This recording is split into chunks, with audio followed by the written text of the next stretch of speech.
Yo, what's good, everyone? This is YvngBangerzz from YvngBangerzz. I'm here today on the first episode with my homeboy saying right here on the mic, right here. Say what's up to the folks, man. Hey, what's good? It's your boy Sam, the only producer that be bringing the bangers, bringing the heat. And you know what?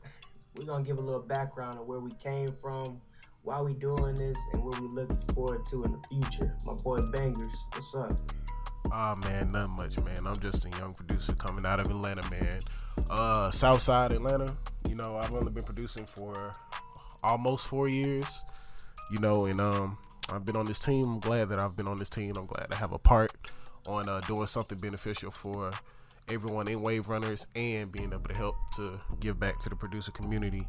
One thing that made me start making beats was the power that music has to inspire people, you know, and not even just to do something musically, but as far as like just chasing whatever dream or passion that you have. You know, music controls moods. You know, music helps people feel better. Music sometimes makes people sad. Music holds memories. You know, music, you know, encourages, uplifts, brings down, it's basically a emotional roller coaster that just keeps being recycled, in my opinion, you know. And you know, I have a big passion for music. You know, I'm in college for music down here at Georgia State, you know, and I really want to get deeper into the music business. I want to become a better songwriter, and I want to be a better producer slash beat maker for, you know, everyone I can, you know, get in touch with, everyone that I can, you know, and I want to leave a mark here on earth with my music. You know, I want my music to be played down in generations to come, you know. So just a young 23-year-old trying to make it. What about you, Sam?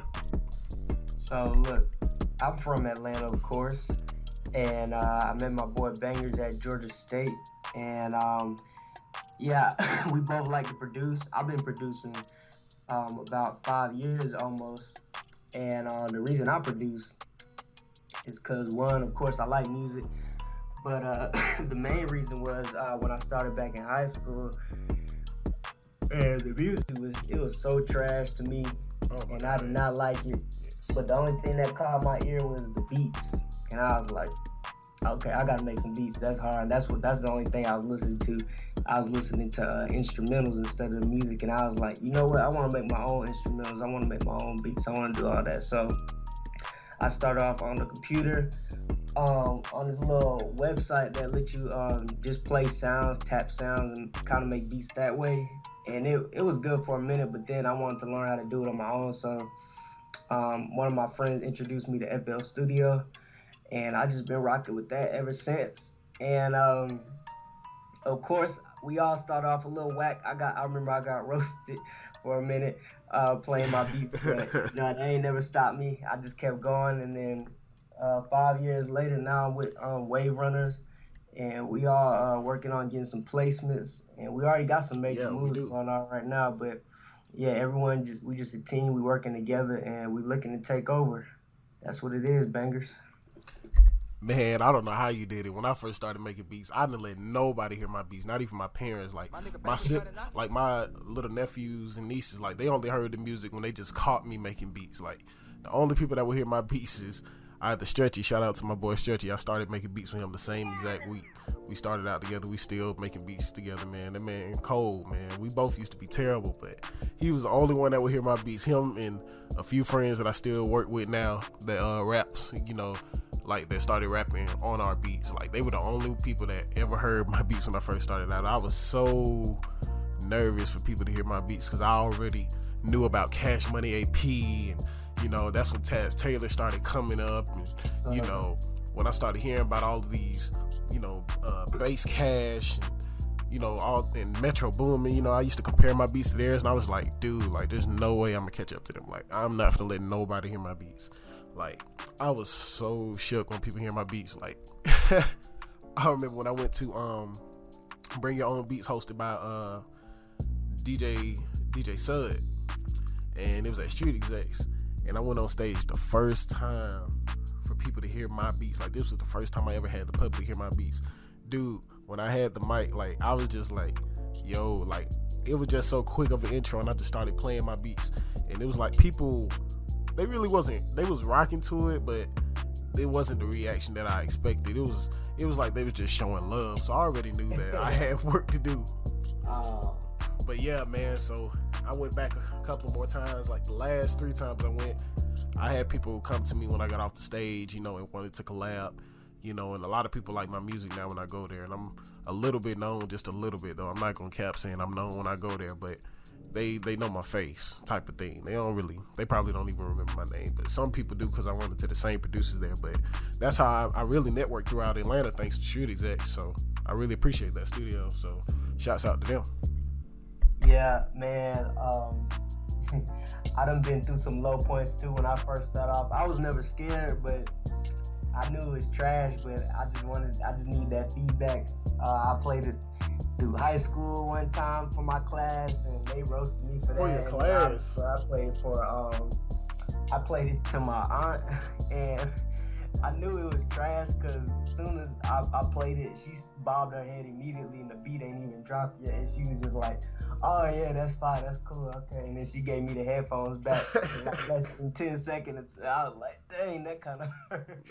Oh man, I ain't never stopped, and then I just kept working on it, and my mom, you know, she always supported me with it, so she liked them, but I think that's what kept me going. And then I just started practicing all the time because I really liked it, and I was looking up, you know, tutorials. I ain't ashamed to say that. I looked up tutorials and tried to figure out stuff, but most of it just learning on my own and trial and error to where I got to now, where you know, I work with a lot of artists, a lot of local and whatnot, and it's easy for me to make beats now, and I already know it's gonna be fire. So yeah, I'm glad. I just ain't never give up, and that's just go to tell you that you just got to keep putting in work. Like you know, all the super producers tell you today, or anybody in the music industry, just keep working, and eventually you're gonna get better. And yeah, keep networking too, definitely. Like, you can't stay in the house and make beats all day. Like, yeah, get your beats out there, and then you got to go talk to people and try to get into these studios too, or learn even a different skill too as well. Like, you don't have to just limit to yourself to just being a producer. Like, if you want to try videos or engineering or anything that's going to get your foot in the door and make you look even more valuable than the next man, you know, go ahead and try it out. But yeah, definitely network. It's all about relationships, and that's how you get placements in this industry.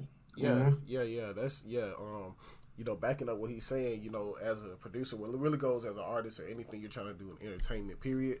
A closed mouth doesn't get fed, so you have to move around.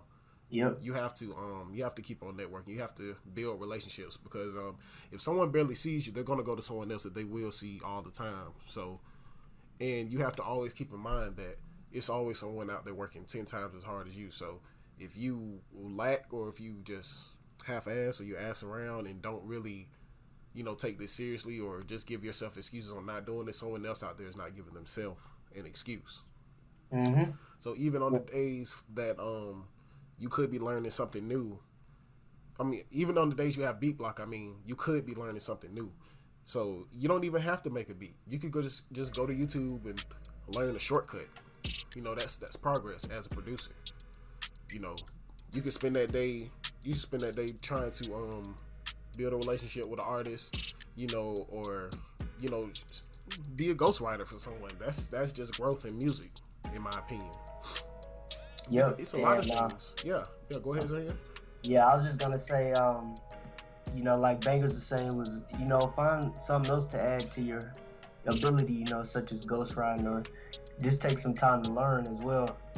You never stop learning, no matter how old you get. So, you know, you never know what you found on YouTube. And another thing I want to say is, you know, with networking, it don't matter, like, if you like a quiet or shy person, because to be honest, I'm pretty quiet. Like, I don't feel like talking to people, but it's something you just gotta do, because a relationship take you way farther than if you don't say nothing at all. Like how Bangers was saying, you know, there's always someone out there trying to outwork you, and they might be trying to get beats to your artist or whatnot. But if you got that relationship with the artist, then, you know, they always gonna come to you first, and, you know, want to use your beat. So I would just say that just go out there and talk to people. You don't have to like say much. You know, just get to the point and always offer some type of value first. Like, don't just say, you know, can I send you some beats? Like, build relationships, say what's up, have something common to talk about for a second, and then be like,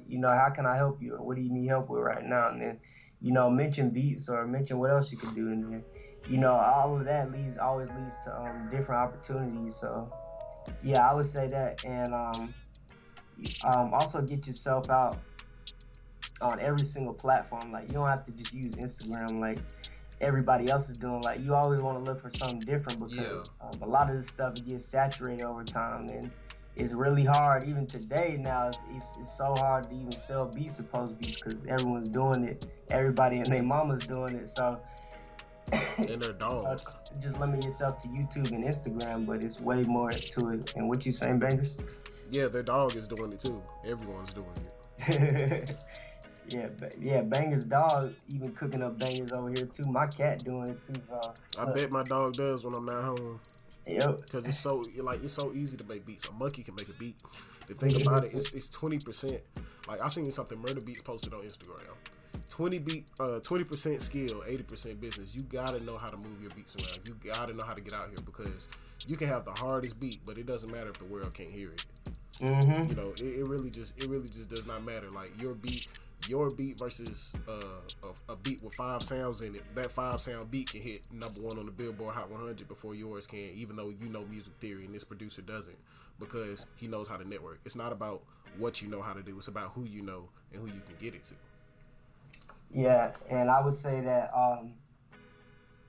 it's like you were saying, 20% talent, 80% business. So, you have the talent, make a good beat, and then get it to people. Don't let it just sit around. And then you also want to know, if you're looking to make a living off of this, off of your passion, then you have to know the business too. So it's not just making beats, but you have to teach yourself some parts of these business, how you get paid, because everyone wants to follow their dreams, but they want to be able to live off of it too. And it's not enough to just say you know how to make beats, or go get a manager or something. Like, you want to know how to do this yourself, so you know your worth, your value of what you should be paid or whatnot.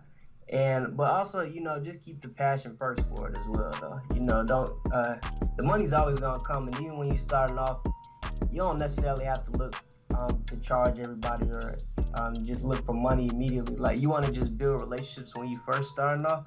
Yep. And then once people see that catalog, then they be like, oh, now I can start charging people, because I don't work with these artists and these artists here. So yeah, always build yourself up first. Don't go for the money first, because the money's gonna come. You'll get paid. You don't gotta worry about that, of course. Yeah, exactly. But you have to build a relationship with the people that you work with. Like, every single artist that you work with, you have to build that relationship, and you have to keep growing with that artist. Like, you can't half-ass on every single beat, because even though some rappers out there don't understand how to make beats and music like us, every single rapper can unconsciously tell when a beat sounds the same, if that makes sense. Like, if you use the same hi-hats, but it's not a piano melody, it's a guitar melody. But if you use the same hi-hat pattern with the same sound, they're going to say this beat sound like the other beat, because they heard that hi-hat. You have to practice your sound selection. You have to practice your 808s. You have to practice how to tune your 808s. It takes a lot. So you really can't half-ass in this, and you really can't try to knock people over the head with prices. Like, a tip, how to build a relationship with an artist. Like, basically how to make money, because every producer out there that's coming up want to make money from their beats. You have to be friends with the artist first. You have to give them free beats here and there. You have to help them grow and develop. When you build that relationship and that bond to really be able to look out for each other, instead of looking at that rapper as a dollar bill, when you build that bond and relationship, they will show love. They will pay for a beat here and there, and you can give them free beats here and there. But you have to come to a mutual understanding of that. Now, some people like Cash Money AP, or Cash Money AP, or Bass Cash, or 808 Mafia. All of them, they can charge random rappers by the dollar, because everybody want to work with them because of their clout. But when you're on the coming up, you can't really charge people like that, because you're not popping. So working with you won't get them the clout that they're looking for. So we have to build. So we got to work off of respect, before we can really call ourselves a serious business. You have to grow with the customer. You have to build a relationship with them. And that's my tip on it. And I was even say another tip, when you starting off making beats, like, don't be so spoiled and be afraid of working with everybody. Like, the main thing you want to focus on is getting your name out there. And it doesn't matter if somebody only got a few followers or they got a lot, or, you know, don't go straight off just chasing placements, trying to find big artists, because exactly, it's gonna be hard. It's gonna be impossible because you're kind of a nobody when you first starting off. But and the more you work with other people, like, you never know who's gonna be the next star. Like, if we talking about this Old Town Road hit, the whole story is he was just a kid with, you know, $5 to his name, but he bought a beat off of BeatStars, and now that's like a #1 song. And it might have took a month or a couple or a year, but all it takes is that one song, and now Lil Nas, who's the artist, he's going up. His producer, he's going up off of one beat, and everyone else. So that just goes to tell you that it doesn't matter who it is. Like, just work with everybody, because everybody knows somebody. That's what I've learned. Like, everybody knows somebody. And also with producing too, like, don't be afraid to collab with other producers. Please don't, because it's weird if you're individual. If you're trying to be solo making beats and not, I don't do collabs. That's the weirdest thing I ever hear producers say. Yeah, I hate that. I don't do collabs. Like, bro, you, like, don't you know that two heads are better than one? Don't you know, like, I might be able to know how to do something that you don't, that will make the beat sound better? Like, okay, I'm not knocking down anyone who wants to be an independent producer and don't want to work with people, but you're gonna limit yourself if you do that. Because, like, I'll say 95% of the stuff I've learned from collabing with producers. The other 5% is on my own. I'm gonna give the credit. I'm gonna literally give the credit, because that's just like looking on YouTube at how Nick Mirror does something. That's low key like you're really learning from another producer. Like, that's low key like if I was collabing with him, I would see him do that. You know what I'm saying? So, like, you know, you really can't limit yourself to really being on your own, because you're really in a greedy mindset. Because when you get up, you don't have to pay no one back. Yeah, I understand. You don't have to bring nobody up with you. You don't have to give credit to nobody. But, you know, that's why we have Wave Runners, because it's about, you know, pulling each other together. You know, bringing all producers, you know, together and making sure everyone, you know, gets paid. You know, and, you know, making sure everyone is, you know, good, and make sure everyone can make it, because, you know, it's enough money to go around. Mm-hmm. You know, it really is. You know, it's just people out here who don't want to share. You know, but hey, we're not going to get into that. Yeah, and the last thing I want to say on that is, you know, it's good to have a team. Like, you could try to do it on your own, and I mean, you might make a mistake. You might take way longer than if you work with a team. You got people who push you to be, you know, consistent, and also teach you new things. And you know, we all know that nobody was an overnight success. Like, everybody starts from the bottom, and you got to build it up. There's no cheat code or no quick way. But one thing I can tell you is, if you want to move a little faster, then work with everybody, collab. And then I'm just telling y'all, I've done a couple collabs, and I wasn't afraid to collab with these people, and I've done some placements with a few major local artists, and I'm even on the way to some big artists soon, and I'll let y'all know about that. But that just goes to tell you that everybody knows somebody, so don't be afraid to collab and build a team too. And another thing, do not rush it, because, for example, Panda from Designer, it took a whole year to make that song. Mm-hmm. It took a whole year to make that beat, and to, like, write to it, everything before he put it out. He took his time with it, mixed it, all that. It took a whole year from January to December before that song dropped. It took that long to really work on that song. So don't rush your craft, because being different is what gets people out here. You know, but I'm going to end it on that note. Thank you for watching this podcast or listening to it, whichever device you're on. Don't forget to like and subscribe and follow Wave Runners. We'll leave it at the bottom of the caption. You know, comment on anything that you think we should talk about, or if you want to be a part of it. And we'll see you later. Peace. Peace.